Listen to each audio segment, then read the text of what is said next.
Hello friends, आज हम पढ़ेंगे नाइट्रो यौगिक। तो जो नाइट्रो यौगिक होते हैं वो नाइट्रोजन युक्त कार्बनिक यौगिक के अंतर्गत आते हैं। इसमें हम देखें वे कार्बनिक यौगिक जिनमें नाइट्रो समूह पाया जाता है क्या कहलाते हैं? नाइट्रो यौगिक कहलाते हैं।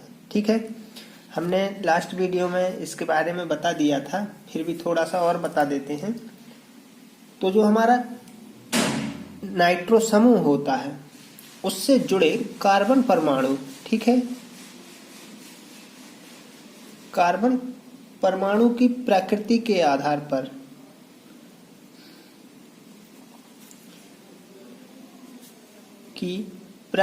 आधार पर जो नाइट्रो यौगिक होते हैं, या हम कहें एल्केन के जो नाइट्रो व्युत्पन्न होते हैं वो 3 प्रकार के होते हैं। कितने? 3 प्रकार के। ठीक है, कौन से देखेंगे? जैसे एक होता है हमारा प्राथमिक नाइट्रो एल्केन RCH2NO2, ये हमारा क्या है?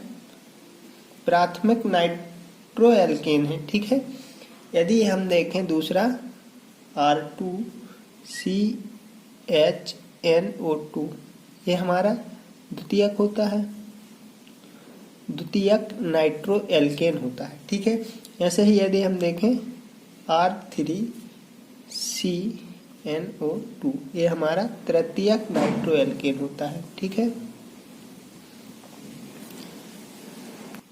इस तरह यदि हम इनके एग्जाम्पल देखें तो क्या हो जाएगा? CH3NO2, ये हमारा क्या है? प्राथमिक नाइट्रो एल्केन है, या हम इसे बोल सकते हैं नाइट्रोमेथेन।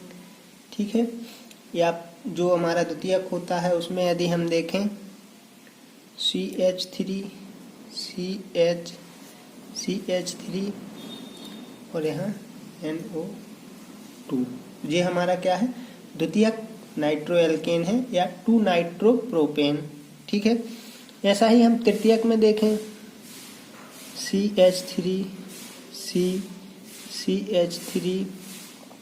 CH3 और यहाँ NO2, ये हमारा क्या है? तृतीयक नाइट्रो एल्केन है। ठीक है, तो इस तरह से हम जो है इनको समझ सकते हैं। अब देखते हैं हमारा मुख्य जो टॉपिक है नाइट्रो यौगिक बनाने की विधि के बारे में। तो जो हमारे नाइट्रो यौगिक हैं उनको हम बनाने की विधि देखें, उसमें क्या होता है दोस्तों? जो हमारे यौगिक होते हैं कैसे बनाते हैं? पहला है हमारा हाइड्रोकार्बन के नाइट्रीकरण से। ठीक है, तो हाइड्रोकार्बन के नाइट्रीकरण से कैसे बनाएंगे उसके लिए देखते हैं। उच्चतर एल्केनों का नाइट्रीकरण जो है सांद्र नाइट्रिक अम्ल के साथ आसानी से हो जाता है।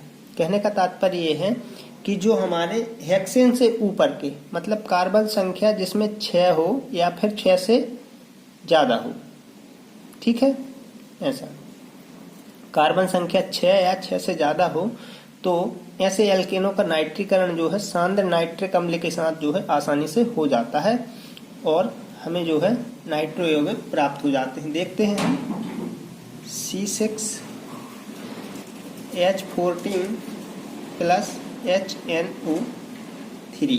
ठीक है, नाइट्रीकरण होगा और क्या बनेगा? C6H13NO2 बन जाएगा। ठीक है, और जल का एक अणु बाहर निकल जाएगा, तो जो हमें नाइट्रो यौगिक प्राप्त हो गया। ठीक है, ऐसे ही दूसरी हमारी विधि है क्लोरो एसिटिक अम्ल को जलीय सोडियम नाइट्राइट के साथ गर्म करके भी हम जो है नाइट्रो यौगिक बना सकते हैं।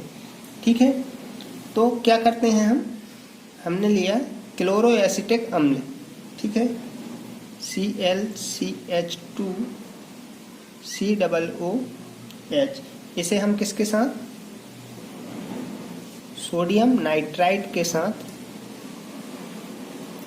गरम करेंगे, तो हमें जो है NO2 सिंगल बॉन्ड CH2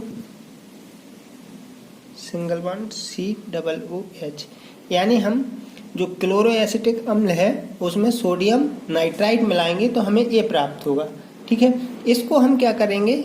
गरम करेंगे, या हम कहें क्लोरो एसिटिक अम्ल में हम सोडियम नाइट्राइट मिलाकर उसे गर्म करेंगे तो हमें जो है नाइट्रो यौगिक प्राप्त हो जाएगा।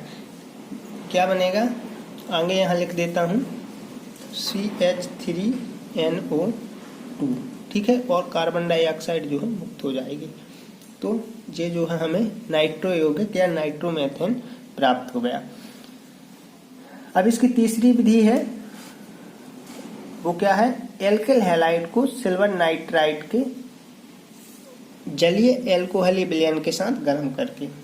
तो जो भी हमारे एल्किल हैलाइड हैं, एल्किल समूह के साथ हाइड्रोजन जुड़ा हुआ है, वो हमारे एल्किल हैलाइड हैं, हम उनको सिल्वर नाइट्राइट के जलीय और एल्कोहलीय विलयन के साथ गर्म करेंगे तो हमें नाइट्रो यौगिक प्राप्त हो जाएंगे। क्या होगा, देखिए यहाँ एथिल ब्रोमाइड लिया हमने C2H5Br, ठीक है, इसकी रिएक्शन हमने किसके साथ, सिल्वर नाइट्राइट के साथ AgNO2 के साथ करवाई, किस माध्यम में, जलीय और एल्कोहलीय माध्यम में, ठीक है। तो बनेगा C2H5NO2 और AgBr जो है अलग हो जाएगा, ठीक है।